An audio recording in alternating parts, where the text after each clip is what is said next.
හිතන්නේ මේ කැමරාව සාධාරණයක් ඉටු කරනවා කියලා මේක හිතා ගන්නට බැරි තරම් විශාලයි. කොහොමද මෙච්චර රත්තරන් මේකට ආලේප කිරුවා කියලා මට හිතා ගන්න විදියක් නැහැ.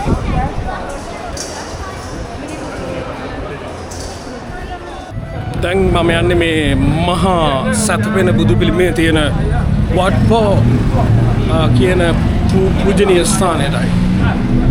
මෙතන ඔබට කියන්න ගොඩ දේවල් තියෙනවා. මම ටිකට් එක අරගෙන කියන්න 300ක් මෙයාලගේ මුදල් වලින් තියෙනවා. ටිකට් එක අරගෙන මම කියන්නම් ඇයි මෙතන විශේෂ කියලා.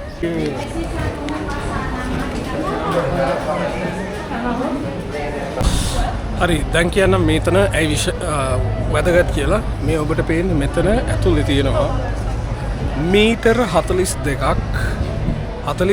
දිග. අතන ඉඳලා මෙතනටම දිග සැතපෙන බුදු පිළිමයක්. බුදුන් වහන්සේගේ නිර්වාණ භාවයට ලං වෙද්දී sorry මම හරි වචන පාවිච්චි කරන්නේ මම බෞද්ධ කෙනෙක් නෙවෙයි.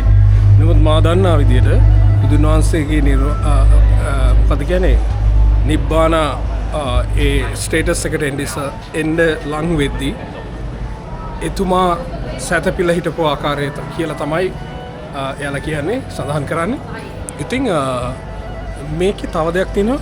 සම්පූර්ණ මේ මහා විශාල 42ක් ලොකු මේ සම්පූර්ණ සැතපෙන බුදු පිළිමයට රත්තරන් ආලේප කරලා තියෙනවා. රන් ආලේපිතයි.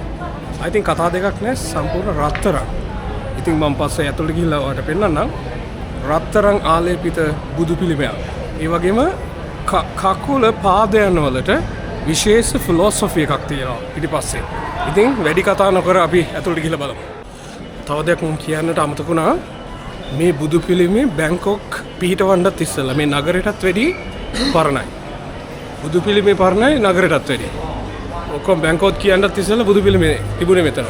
රජවරුන්ගේ කාලේ ඉඳලා. ඉතින් යන් ඇතුළට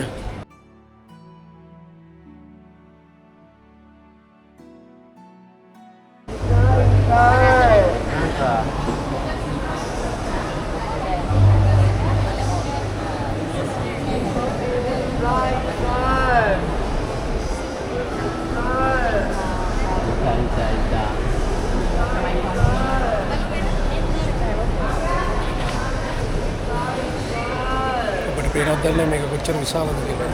අති විශාල.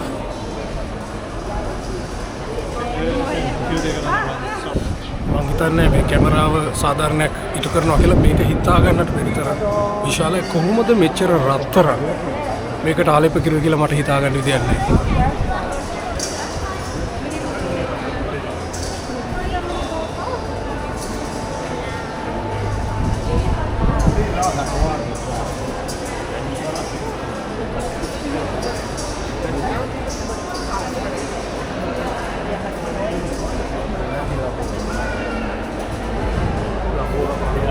රජවරු බුදුදහමට දුන්න තැන සහ ඔවුන්ට තිබුණ ධනය ඒනොද මෙච්චර රත්තරන් එක රත්තරන් ටොන් ගණක් යන්නේ මේකට රත්තරන් ආලේප කරා. ඉතින් මේකේ විශාලත්වය සමාවෙන්න මේ වීඩියෝ එක මම හිතන්නේ සාධාරණයක් කරනවා කියලා.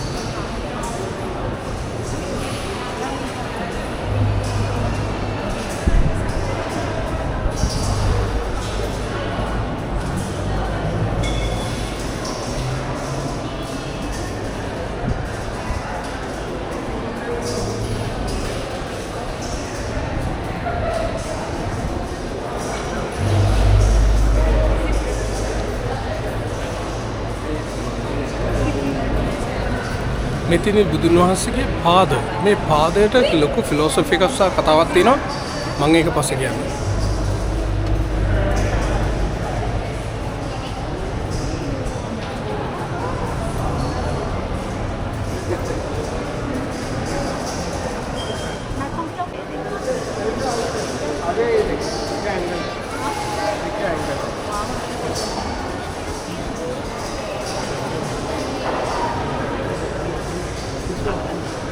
ඉතින් මං කිව්වාගේ මේ පාදයන් පිටුපස්සේ යම් කතාවක් තියෙනවා. මේ ගමන නිර්වාණයට ගිය ගමන පඩියෙන් පඩිය යන ගමනක් බවත් ප්‍රායෝගිකව බුදුන් වහන්සේ ජයගත් ඔබ්ස්ටැකල්ස් බාධා 108ක් සහ මේ යන ගමන බෞද්ධ විශ්වාසයට අනුව ධර්ම චක්‍රයත් ඒකේ තියෙනවා.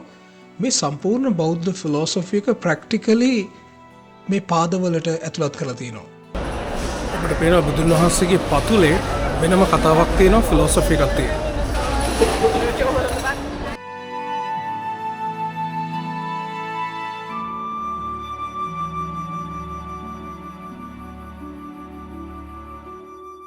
මම විශ්වාස කරනවා අපිට දාලා අදහසක් ගන්නට පුළුවන් වෙන්නේ නැති කියලා කොච්චර විශාලද කියලා මේක. හැබැයි S දෙකට පේන තරම් මම හිතන්නේ කැමරාවේ පේන්නේ කියලා. මෙතන පොඩි රිචුවල් එකක් තියෙනවා මේ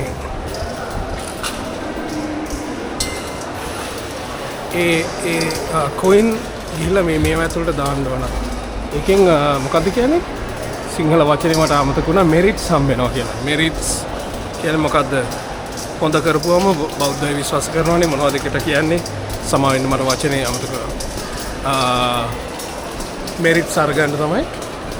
එයාලා ඒකට දාන්නේ කොයින් දාන්නේ ඔක්කොම මේකට. අර හමුදුරු පින්න පාතේ අධි අරගෙන යනවා කියලා තියෙන්නේ. ඒක ඇතුලේ තියෙනවා කොයි.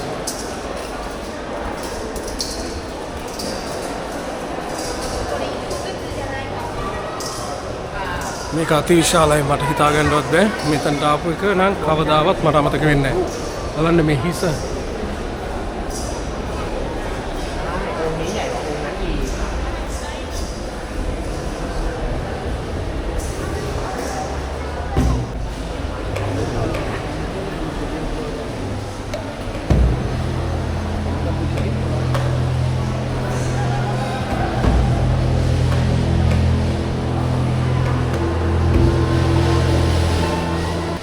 සැතපෙන බුදු පිළිම දැකලා තියෙනවා. ඉතින් මම බෞද්ධ නොවුනත් මම ශ්‍රී ලංකාවේනේ මොන තරම් තැන්වලට ගිහිලා තියෙනවා. ජපාන් විදිහේ ඒ පන්සල් වලට ජපාන් පන්සල් වලට ගිහිලා තියෙනවා. හැබැයි මේ වගේ විශාල රන් ආලේපිත බුදු පිළිමයක් මම දැකලා නැහැ කවදාවත්.